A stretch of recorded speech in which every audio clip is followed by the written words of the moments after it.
মানে আমি অ্যাকচুয়ালি নিজেই আজকে কয়েকটা জিনিস দেখে খুবই অবাক হয়েছি যে আমাদের যে ওমেন ক্রিকেটাররা আছেন যারা যখন ডোমেস্টিক ম্যাচ খেলেন, ডোমেস্টিক ম্যাচের আপনাদের ধারণা আছে তাদের ম্যাচ ফি কত? I don't know if you know or not. এটা এক সময় 1,000 টাকা ছিল, তারপরে এটাকে করে একটা প্রপোজড 5,000 টাকা পর্যন্ত করা হয়েছে, যেটা আমার কাছে মনে হয় যে এটা কোনোভাবেই ঠিক না।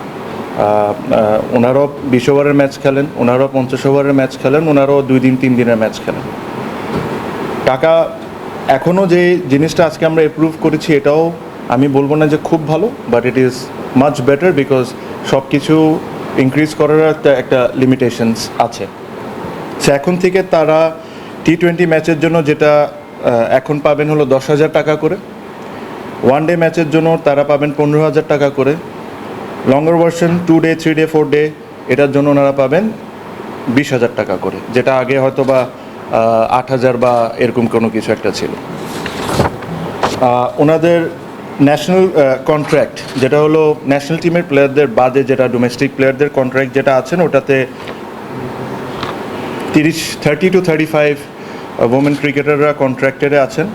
ওখানে 30,000 টাকা করে তাদের মান্থলি স্যালারি ছিল, এটাকে 40,000 টাকা করে দেওয়া হয়েছে। এটাতে একটা জটিলতা ছিল বিকজ ন্যাশনাল কন্ট্রাক্টে তাদের যেটা লোয়েস্ট ক্যাটাগরি ওটা হলো 60,000।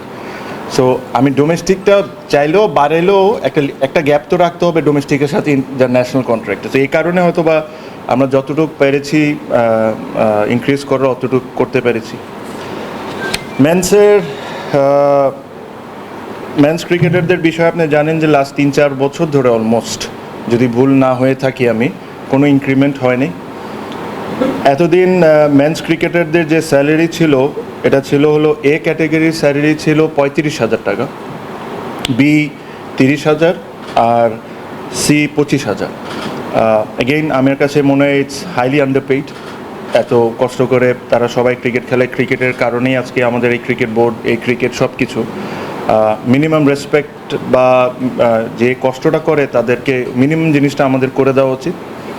তো আমরা যেটা আজকে প্রুভ করেছি, A category from now they will receive 65,000, B category they will receive 50,000, C category will receive 40,000 per month. This is a salary. আজকে এপ্রিল অলমোস্ট, এই বছরের স্যালারি কন্ট্রাক্ট এখন পর্যন্ত 4 মাস হয়ে গিয়েছে, স্যালারি তারা পায় নাই, প্রবলি তাদের কন্ট্রাক্ট সাইন হয় নাই, দেখে না। আর এই জিনিসটা আজকে যে জিনিসটা অ্যাপ্রুভ করেছি এটা জানুয়ারির 1 তারিখ থেকে অ্যাপ্রুভ। সো জানুয়ারি 1 তারিখ থেকে যখনই তারা বেতন পাবে এই হিসাবে তারা বেতন পাবে, প্লাস তাদের ম্যাচ ফিস যেটা 70,000 টাকা ছিল তাদেরকে এটা 1 লাখ টাকা করে দেওয়া হয়েছে আজকের থেকে।